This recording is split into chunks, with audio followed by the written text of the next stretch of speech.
augmentez pas le prix, le carburant il y a augmenté. Non, si c'est les taxis, on n'a pas augmenté le prix de la ménagère. On n'a rien augmenté dans mon porte-monnaie. Des échanges qui ont duré plus d'une dizaine de minutes. Depuis l'augmentation du prix du carburant, ce scénario est récurrent. Clients et propriétaires de véhicules cherchent des terrains d'entente. Objectif, perdre le moins possible. On gère l'entente le client et le transporteur. Quand le client nous interpelle pour une distance et une autre, on demande un surplus de 100 francs, enfin un surplus de 50. Le client, quand il se sent capable, et lui aussi voit ce que nous on a endure selon le carburant, il le demande. D'autres disent qu'ils n'ont pas, parce que la vie aussi ne les laisse pas. Donc nous sommes obligés de faire avec, parfois on perd, parfois on gagne. On prend d'ici Bonabéry 14 km, 1000 francs.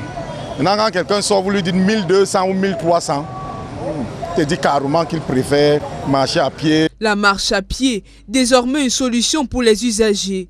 Certains sont contraints de patienter longtemps pour emprunter un véhicule. D'autres prennent 400. Quand tu refuses, ils partent. J'ai refusé tellement que j'ai 1 million en rouge. J'étais obligé de prendre. Nous sommes dépassés.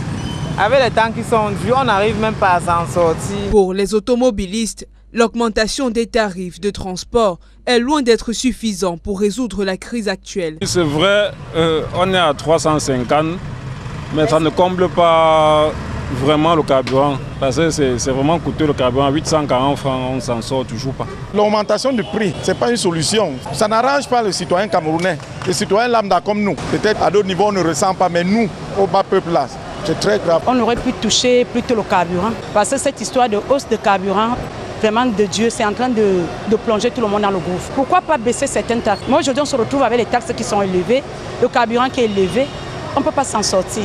Cette hausse est annoncée à l'issue d'une réunion de concertation entre les ministres du Commerce, des Transports et celui du Travail. C'est la deuxième augmentation des tarifs de transport interurbain et urbain au Cameroun en l'espace d'1 an.